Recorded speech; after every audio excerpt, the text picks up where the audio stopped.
Sebab kita semua harus menghadap takhta pengadilan Kristus, supaya setiap orang memperoleh apa yang patut diterimanya, sesuai dengan yang dilakukannya dalam hidupnya ini, baik ataupun jahat. Seringkali aku duduk diam, dan mencoba membayangkan saat nanti aku benar-benar berdiri di hadapannya.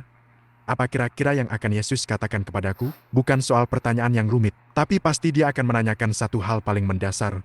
Sejauh mana engkau berjalan dalam rencananya? Rencananya, hurufnya besar, bukan rencanaku, bukan keinginan orang lain, tapi kehendaknya yang sempurna. Apa yang akan dia telusuri? Bukan hanya catatan pengalaman rohani yang kuceritakan, bukan sekadar daftar kegiatan di kehidupan gereja tempatku melayani, dan bukan hanya hal-hal yang kelihatan bagus saat sedang sidang, saat berdiri di depan, atau saat bersama saudara seiman. Tidak, dia akan melihat seluruh perbuatanku 24 jam sehari, setiap menit, setiap detik, saat aku sendirian di rumah, saat aku lelah di jalan, saat berbicara dengan keluarga, dengan tetangga, dengan orang yang aku temui di Sidoarjo ini, saat tidak ada orang gereja yang melihat, saat sidang sudah selesai, dan aku kembali ke rutinitas sehari-hari. Semuanya terlihat jelas di matanya. Ayat ini, entah kenapa, perlahan mengubah cara pandangku selama ini. Dulu aku sering mencari alasan, kenapa hidupku begini, kenapa lingkungannya sulit, kenapa orang lain tidak mendukung, kenapa harus di tempat seperti ini aku ditempatkan. Aku sering menyalahkan keadaan, menyalahkan orang lain,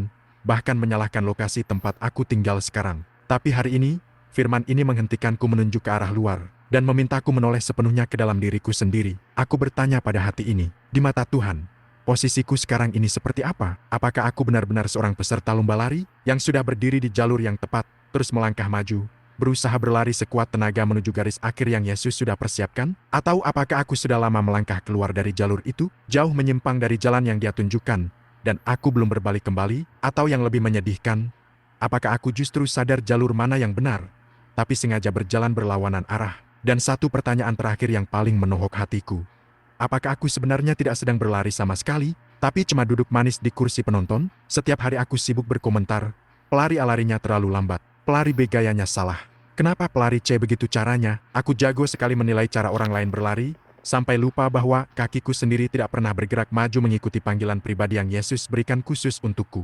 Pengadilan di hadapan Kristus bukan hari untuk saling tuduh, bukan hari untuk mencari siapa yang salah di luar diri kita. Itu adalah hari pertanggungjawaban pribadi. Bagaimana aku menjawab panggilannya?